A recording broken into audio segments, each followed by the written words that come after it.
Doctor مصدق ملک صاحب، یہ جو سپریم کورٹ نے آبزرویشنز دی ہیں، اس کے اوپر کچھ آپ کی رائے؟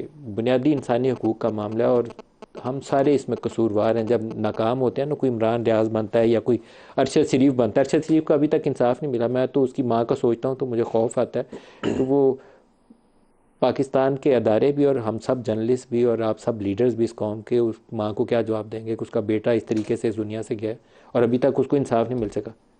یہ بات 100% ٹھیک ہے جی. اس پہ میں کیا اضافت کر سکتا ہوں؟ آئین کے اندر پروٹیکشن دی ہوئی ہے، آئین کے اندر آپ کے پاس حق ہے کہ آپ اپنی آواز بلند کریں. آئین یہ بھی وضاحت سے کہتا ہے کہ آپ غیر قانونی طور پہ بندوق نہیں اٹھائیں، آپ کوئی کین اٹھا کے لوگوں کے گھر نہیں جلا دیں یا عمارتیں نہیں جلا دیں جن میں لوگ خاکستر ہو جائیں. 2 لوگ یہ جو 15 20 FIR درج کی جاتی ہیں. نہیں، میں اسی وجہ سے آپ کو کہہ رہا ہوں کہ ایک معاشرے کے اندر میں نے موازنہ اس وجہ سے کیا ہے کہ ہر طرف متانت کی اور وزاداری کی ضرورت ہے، ہر طرف.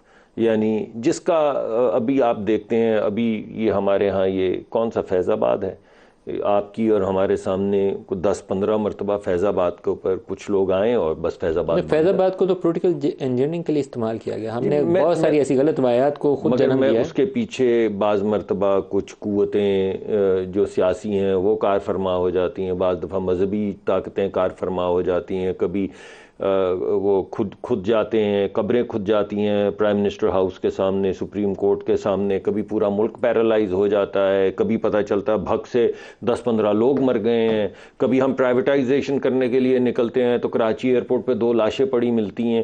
یعنی کوئی سلیقے کی چیز ہو نہیں رہی ہے. مگر جو آپ نے باتیں کی ہیں کہ کیا اس ملک کے اندر فنڈامنٹل رائٹس ہونے چاہیے، فریڈم آف سپیچ ہونا چاہیے، اور طریقہ کار سے اگر کسی نے کوئی جرم کیا ہے تو اس جرم کو مد نظر رکھتے ہوئے اس جرم کی مطابقت سے کوئی دفعہ لگا کے ایک کیس کیا جائے تاکہ وہ اپنی ضمانت کروائے، اپنا نقطۂ نظر پیش کرے. یہ نہیں ہوتا اور کسی بھی حکومت میں نہیں ہوتا. ہمارے دور میں بھی ہوتا رہا. ہمارے اپنے لڑکے پکڑے گئے. مجھے یاد ہے آپ نے ایک پروگرام کیا تھا جس میں ہماری آپ کے اپنے سوشل میڈیا کے لڑکے اٹھا لیے تھے. چودھری نثار وزیر داخلہ تھے، آپ ہی کی حکومت. جی مجھے یاد ہے آپ نے پروگرام کر کے بڑا مطلب کمال ہی پاکستان میں کمال. جی بالکل یہ بات ٹھیک ہے آپ کی. مگر اگر ملک کو آگے بڑھنا ہے، دیکھیے بات یہ کہ کیا کس ملک کو کیا کبھی ہیل ہونا ہے؟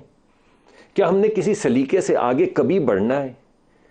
تو اس کے لیے تمام لوگوں کو، ہم سمیت سیاسی لوگوں کو، ہمارے جو مبصرین ہیں ان کو، جو بعض مرتبہ کچھ لوگ ارریسپانسبل فیک نیوز کا اجرا کر دیتے ہیں، ان لوگوں کو ہم سب کو بیٹھ کے سوچنا ہوگا کہ باقی دنیا تو ایک سلیقے سے چل رہی ہے، تو ہمیں کیا عذاب ہے؟